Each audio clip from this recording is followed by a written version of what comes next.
Hi everyone, my name is Jeremy and I'm from Team Poker Risk Analytics, and my teammates are Athena and Trip.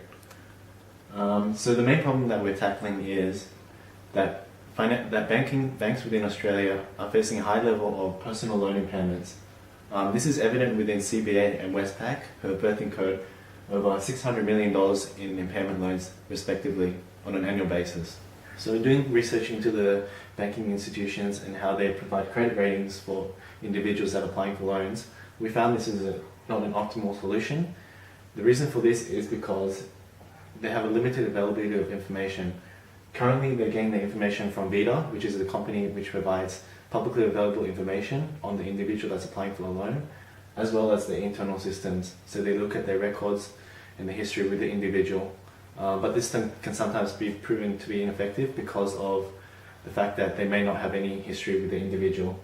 It's also ineffective because the legal system prevents banks from sharing information about their customers with one another. So the proposed solution that we've come up with is to acquire data from online poker sites such as PokerStars and analyze this data in order to extrapolate information on such things as risk-taking within different demographics. This information can then be conveyed to banks in order to improve their current credit rating systems.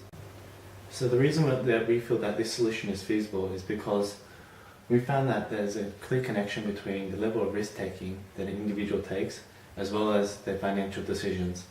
So for example, an individual that is more likely to undertake risk is also more likely to take a loan that they could not repay. We've also found that it's possible to calculate the level of risk-taking an individual takes when playing poker, and this can be done through a fixed formula. So now I'll be talking about the roadmap for implementation and the key processes involved in this rollout.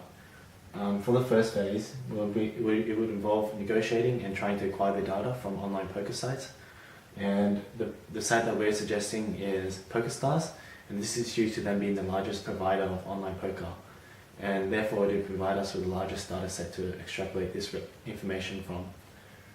And we estimate this to take roughly 2 weeks. The second stage would be analysis of the data set, and this, in my opinion, would be the most important due to the extrapolation of information that would be relevant for the banking sector. In terms of this, we'll be extrapolating information on the risk-taking nature of individuals within different demographics. And we've estimated this to take roughly 8 weeks for the Deloitte Data Analytics team. So the third phase would be discussing the value proposition with potential clients within the banking sector, and basically this would be outlining the reasoning as to why this is such a valuable solution in terms of providing savings for impairment loans for the banking client. And this we estimate to take around 4 weeks. The fifth phase would be implementing the new model into the existing credit rating system, and basically this would involve understanding the current credit rating systems that banks use and trying to adapt the new model into this system. And we estimate this to take 8 weeks due to the time it takes to adapt the new model, as well as the time it takes to train employees to understand the information that they're basing their credit ratings upon.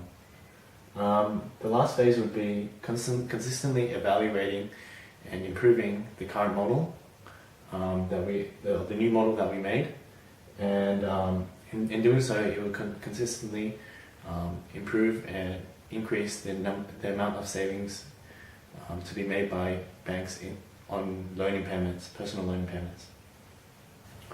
So now I'll be discussing the risks involved in our current solution. So the first risk that we've come across is the financial risk, and basically this risk involves overpaying the amount that was originally planned.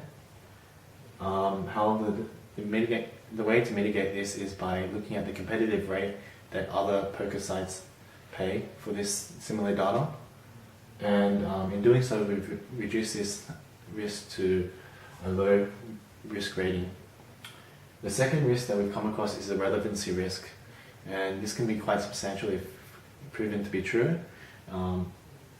However, we found that there is quite a good linkage between risk-taking and financial decisions that individuals make, and therefore throughout this research we found that the likelihood of this occurring would be medium. And then to further reduce this risk, I believe that further analysis into this area should be taken, and therefore overall after mitigating, the risk should be a medium risk rating. The last risk that we've come across is the legality side of things, in which we may breach some privacy laws. However, we found this to be quite low because of the fact that we are purchasing such a large data set, and anonymous data cannot be traced to a specific individual. Therefore, we're not actually breaching any privacy laws. However, to ensure that we do not breach any privacy laws, we should put more emphasis on the legal side of things as to how much data and what type of data we can purchase in order to prevent us from breaching privacy legislation. And in that case, we've reduced the risk to low. So now we'll be talking about the future of our solution, which I refer to as looking beyond the horizon. So our initial introduction starts with a small data set, which we're looking at PokerStars or acquiring PokerStars data, and this would only focus on a small amount of players. Hopefully from this we can see that there's some valuable information within this data, and therefore we can continue to refine the service. In refining the service, that means we would be purchasing more data from other poker sites, as well as increasing the complexity of our algorithm to ensure a more accurate credit rating system for banks. Hopefully through this we can also increase our capabilities to other applications, such as understanding the risk appetite of investors and providing them with more useful advice on such things as investment decisions, and hopefully we can provide other sorts of applications such as that. And through this, once our service becomes more popular and more widespread, we can expand globally to overseas financial institutions to generate greater revenue, and hopefully by starting off with poker, we can move on to other games to extrapolate information on gaming behavior from other different games in order to apply to real life situations. So now hopefully you have a better understanding of how online poker data can be used to improve the current credit rating system that banks use, as well as the part that Deloitte plays in providing the analytical services for this solution. So thank you.